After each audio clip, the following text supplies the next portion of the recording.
I guess I was scared a little bit coming back because Zelgadis was the first character I ever played, main character that I ever played. And because I did him so long ago and because so much has happened since then, I was worried that I wouldn't necessarily sound, I mean, it would be like Sean Connery now trying to go back and do James Bond, where you go, no, that's not going to fly. I was worried that it might be sort of difficult, and you know, I don't know, and I was at home watching the old Slayers episodes before I came and trying to figure out what was I thinking, because I'm a different actor than I was back then. And so I got in the booth and I was like, okay, let's see what happens here. The first line came out and you played it back for me. I was like, oh yeah, I remember this. This is just, I mean, it is, in many ways, it's the same experience I've had when I was first dubbing, because the first time I ever dubbed, I was so used to watching anime in Japanese, or with somebody else's voice, not my voice. My voice is coming out of that character. It's sort of odd. So the first time they played back me having dubbed Zell in an episode, they played it back. I was like, oh my God. But he doesn't even look like me, but it's my voice. That's sort of strange, but okay, I can work with this. And that was sort of the feeling I had here, was like, oh yeah, I did this once upon a time, and wow, it actually pretty much sounds the same. Well, that's good. That means I haven't. You described it as something, putting on some old clothes. Yeah, it was like going into your closet and finding these old pair of clothes that you remember wearing and putting them on and realizing that they still fit. Like, it actually, I can wear these. This actually works. All right, let's go party. You know, and that's sort of what's wonderful about Zell. There were many times when we'd be doing it and I'd be either tired or something. Many times I would be doing shows out of town, so I'd have to like fly in for the weekend to do Zelgadis, and we're working on Irresponsible Captain Tyler too. We're doing all sorts of shows. And be like, okay, we need to do 2 hours of Zell. And I was like, okay. And and that was sort of always the sort of stance. And I know that Lisa says the same thing about when she tries to do Lena, that sometimes she's worried she's not going to find the voice, and she just sort of goes like that, and she's like, all right, and then she's in it. And it was sort of the same thing. I basically walked in the booth, crossed my arms, and was like, yeah, it's Zell time. All right, who wants a raw tilt? Let's go. The CG animation was something a little different, I think. I hadn't seen it before in Slayers Premium, so talk a little bit more about that. Did you like it? Did you think it added to it? Did you think it was, or did you think it was some type of takeoff on other things? No, I thought it was really cool because I think the Japanese are usually pretty savvy about only using CG when it's appropriate or when it's going to get the effect that they really want. So I don't know. A similar thing happened with the Gainax studio that did Eva when they did Furikuri. And it was sort of like the Gainax studio finally got their hands on computers, and they said, well, let's push it. Let's see what we can do with these things.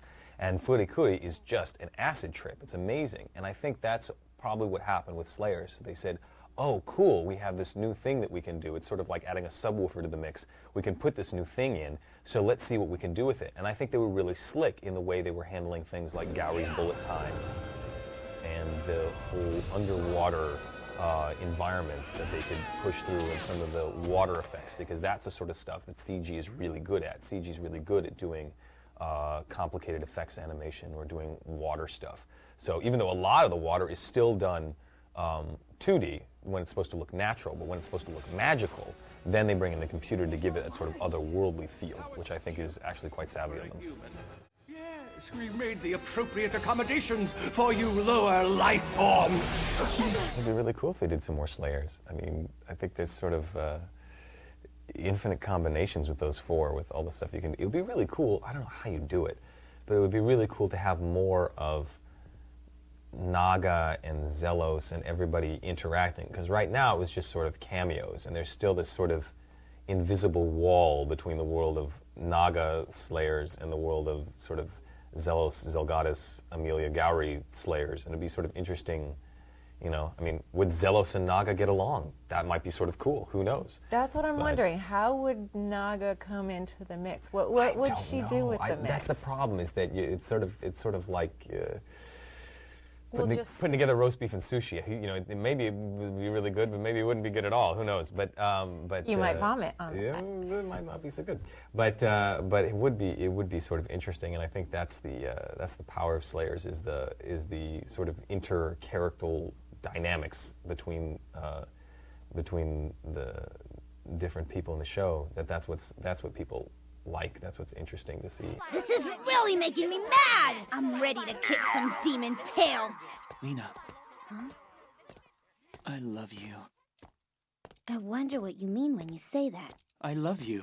I heard you the first time. I agree with you because generally in Slayers, the same type of action, the same plot is happening all the time. What are you saying? I know, but you love them. You want to go back and see them. You want to be back. They're like your friends, you know. So I think it would be interesting to have a mix and hear Naga. Naga is the one we love to hate. She's got the obnoxious laugh. Right. But there is something very endearing about her. I would love to see that. So what do you think if you could imagine, like, okay, now we're doing a whole new series of Slayers with Naga in the mix. Where would you like to see it go? What would you like to see happen with that? That's a hard call because they sort of started to exhaust all the possibilities in the different worlds of the certain missions and things they could go on. But if we're going to stick with the idea of relationships, clearly the next place it seems to need to go is I Love Lucy. Is that you've got two couples.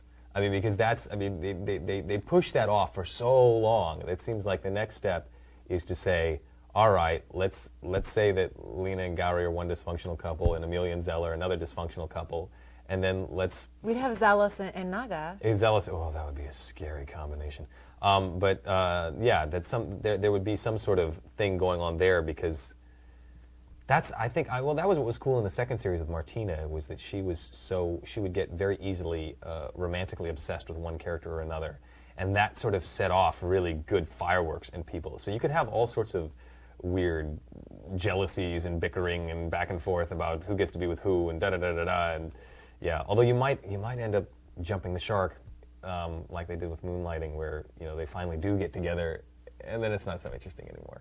So I don't know. It's really hard. I do not assume to be able to be good enough to write more Slayers, but I'm sure people would love to see it. But what now?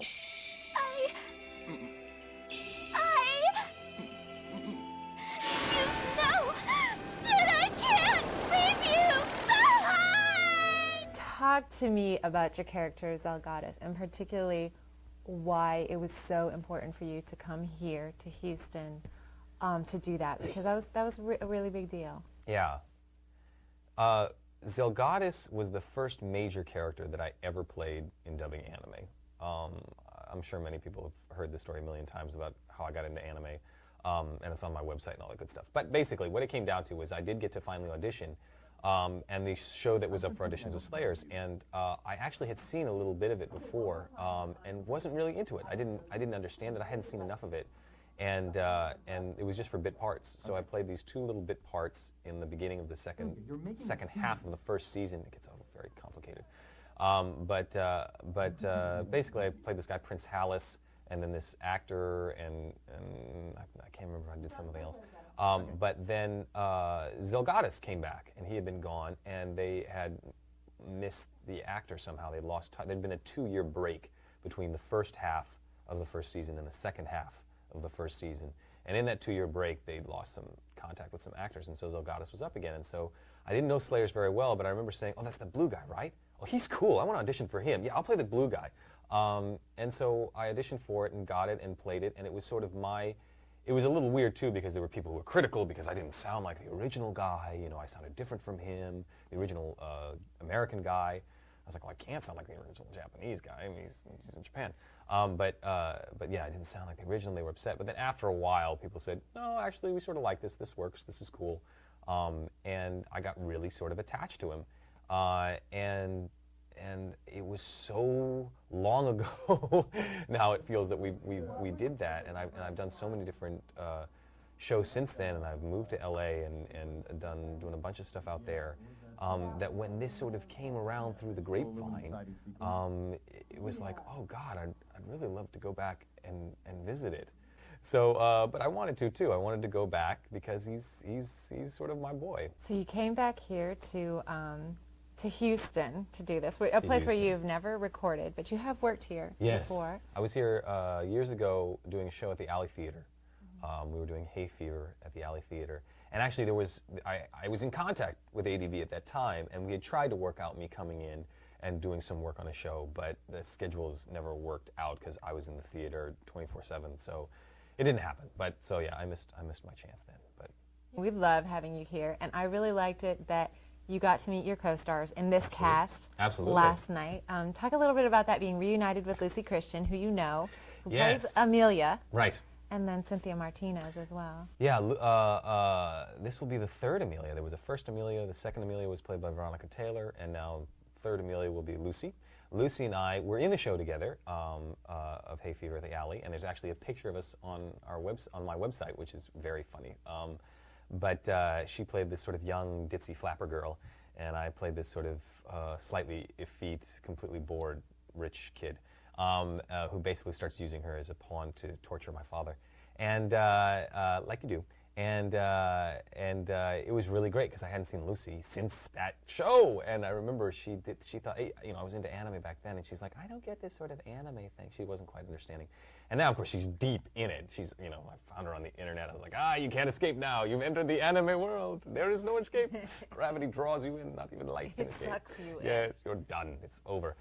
So it was really great to see Lucy last night and to finally meet Cynthia, because I had heard about her, but I had never actually met her, and it's always nice to have, because that's part of what was really cool about the TV show when we did it in New York, was I got to meet the other actors, and there was this sort of camaraderie, chemistry, because we knew who the other one was, and we'd leave jokes for each other in the booth.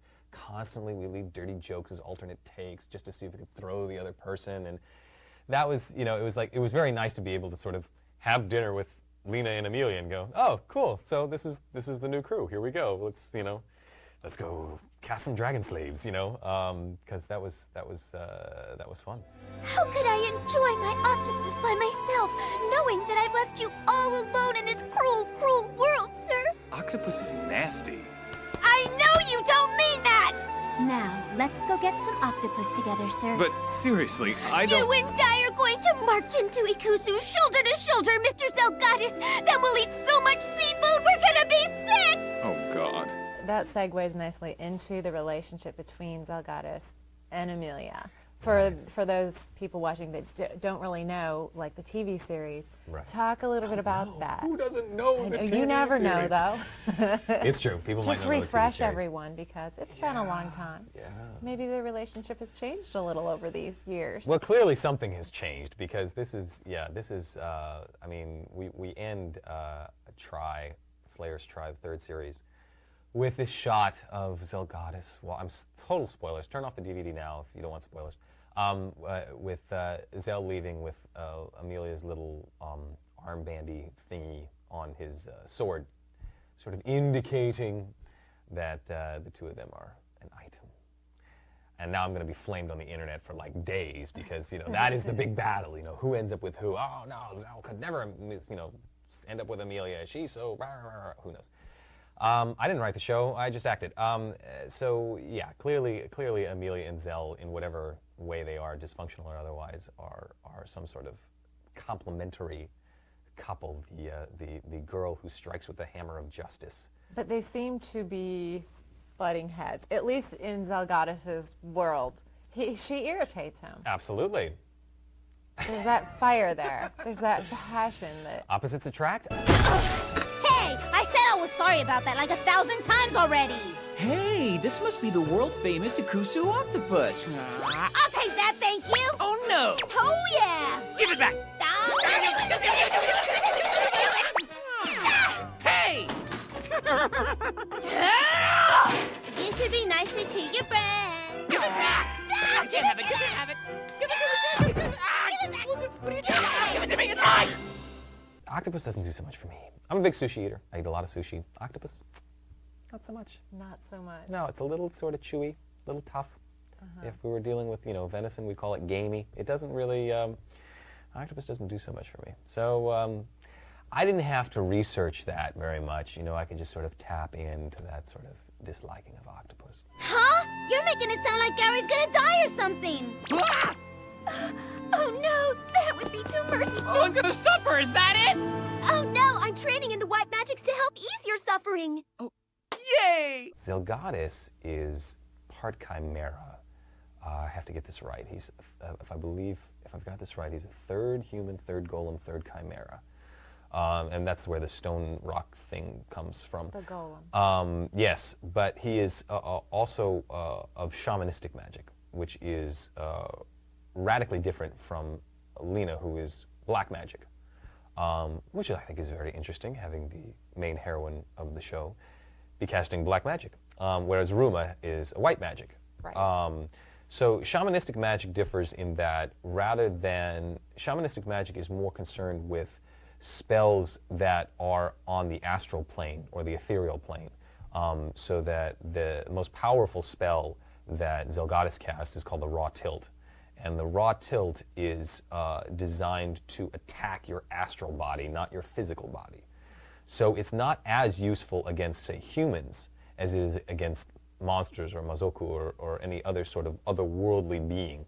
That's where Zelgadis really sort of comes into his own, is when he's fighting something that is not in human shape. But he's also got some other good ones. You know, he's got Digger Bolt, and he's got Astral Vine, which makes his sword look, you know, all cool and do slick stuff. And he's got some other tricks up his sleeve.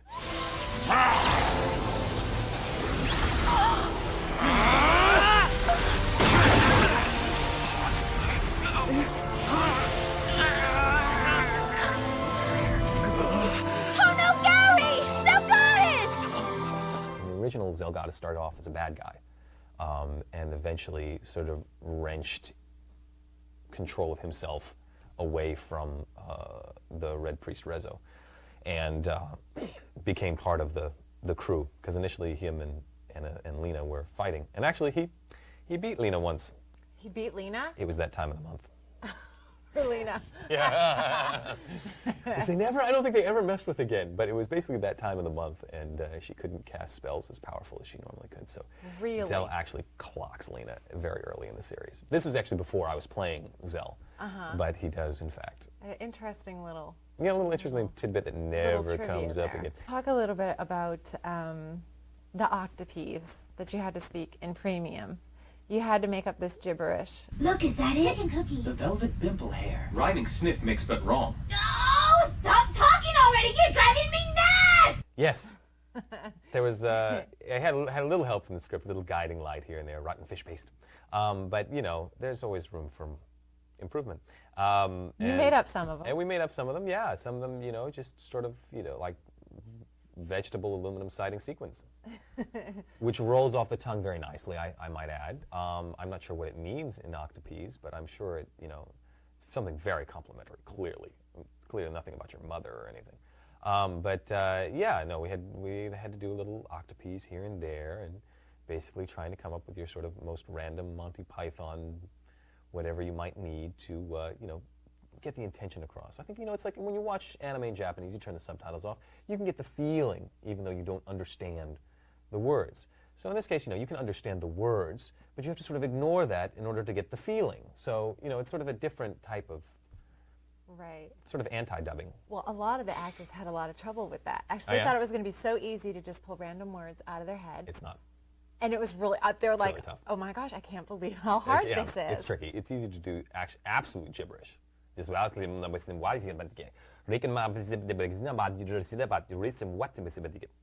We should have used that for the actors. we should have, but that doesn't quite have the same effect as, you know, Butterscotch Nose Appraiser, which has a certain je ne sais quoi that you just can't get around. Butterscotch nose appraiser! What surprised you? Well, one of the things is Zell's been slightly redesigned.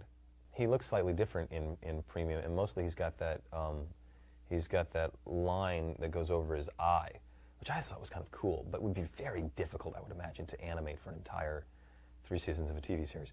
So his design, and all the designs are modified. They're a little cuter. Lena looks much cuter. Yes. I think. Yeah, but they sort of cutes them up a little bit, which is cool. I like it. That is one of them. That's probably the major difference. It does feel sort of like a slightly extended normal episode of Slayers that's just done really, really well, which is great. I think that's the power of Slayers, is you got these sort of quick, wonderful vignettes. The only thing is you've never had the smorgasbord of so many characters at once. We don't have Philia, who is in Slayer's Try. She never shows up. But Zelos is there. Why? I don't know. I think he just likes us watching us get the crap kicked out of us.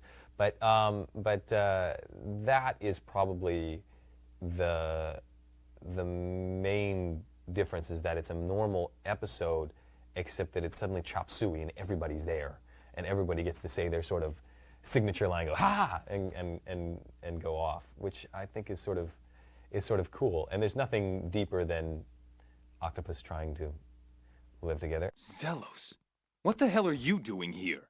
My friend, that is a secret. But Naga comes in at the end, Yes. and We've all been waiting. to see For her. Naga. She has some crazy carnivale type thing going on her face there, the glasses. Wouldn't you if you were underwater eating? I don't know what she's been Sushi? doing underwater all that time. Do you? I thought she was eating. I thought she was having food.